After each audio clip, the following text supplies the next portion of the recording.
आज Doubtnut app download करें। Doubtnut पर अपने सभी गणित, रसायन विज्ञान, भौतिक विज्ञान और जीव विज्ञान के डाउट्स का करो सफाया। बस प्रश्न की फोटो खींचो, एक ही प्रश्न को क्रॉप करो और तुरंत वीडियो सोल्यूशन पाओ। अभी डाउनलोड करें। हेलो दोस्तों, आपका प्रश्न है निम्नलिखित प्रक्रियाओं में अंतर्निहित ऊर्जा में परिवर्तन की गणना करें। पहले भाग में दे रखा है एक सिस्टम 7 किलोजूल ऊष्मा अवशोषित करता है और 3 किलोजूल कार्य संपादित करता है। इसी के दूसरे भाग में दे रखा है दोस्तों एक सिस्टम पर 5 किलोजूल कार्य संपादित होता है और 1 किलोजूल ऊष्मा परिवेश में स्थानांतरित हो जाती है। तो चलिए इस प्रश्न को हल करते हैं। ठीक है, तो दोस्तों सबसे पहले हम पहले भाग को हल करेंगे। तो पहले भाग में क्या कह रहा है दोस्तों, एक सिस्टम है उसमें 7 किलो जूल ऊष्मा सिस्टम क्या कर रहा है, अवशोषित कर रहा है। जैसे ये हमारा कोई सिस्टम है, अब इसने क्या करा दोस्तों, 7 किलो जूल ऊष्मा इसने क्या करी, अवशोषित कर दी। ठीक है, तो Q बराबर यहाँ पे हो गया ये दोस्तों, चूंकि सिस्टम यहाँ पे अवशोषित कर रहा है ऊष्मा को तो यहाँ धनात्मक लेंगे हम। ठीक है, 7 किलो जूल। और अगर दोस्तों ये उत्सर्जित करता तब ऋणात्मक ले लेते इसको। इसके बाद दोस्तों प्रश्न में कह रहा है 3 किलोजूल कार्य संपादित करता है। मतलब जो हमारा सिस्टम है, जो भी निकाय है, ये क्या कर रहा है, 3 किलोजूल कार्य कर रहा है। तो अगर निकाय द्वारा कार्य किया जाएगा तब दोस्तों इसे हम ऋणात्मक चिन्ह के साथ लेंगे, अर्थात माइनस का 3 किलोजूल।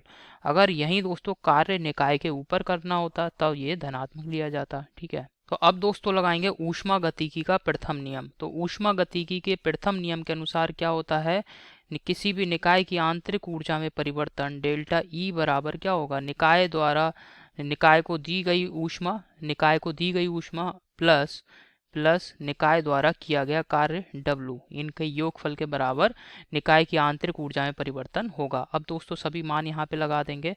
तो Q का मान कितना है यहाँ पर 7 और W का मान दोस्तों कितना है -3।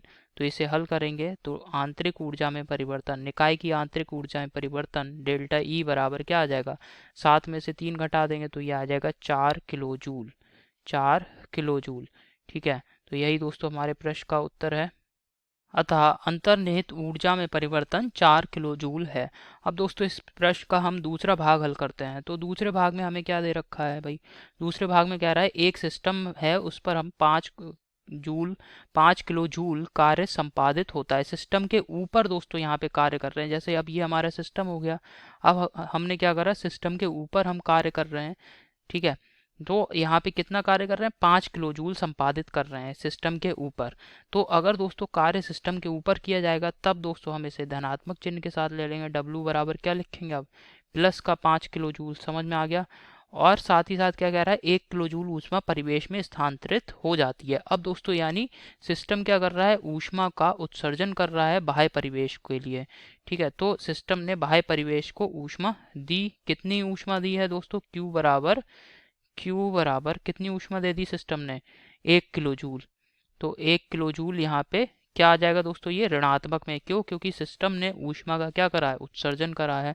तो Q बराबर माइनस का 1 किलो जूल। ठीक है, अब हम क्या करेंगे, ऊष्मागतिकी का प्रथम नियम प्रयोग करेंगे। प्रथम नियम के अनुसार दोस्तों आंतरिक ऊर्जा में परिवर्तन डेल्टा ई बराबर निकाय को दी गई ऊष्मा Q प्लस निकाय द्वारा किया गया कार्य W।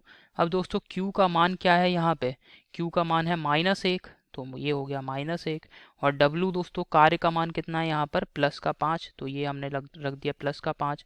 तो निकाय की आंतरिक ऊर्जा में परिवर्तन अर्थात अंतर्निहित ऊर्जा में परिवर्तन डेल्टा ई बराबर क्या आ जाएगा, 5 में से 1 गया 4, तो ये हो गया 4 किलो जूल।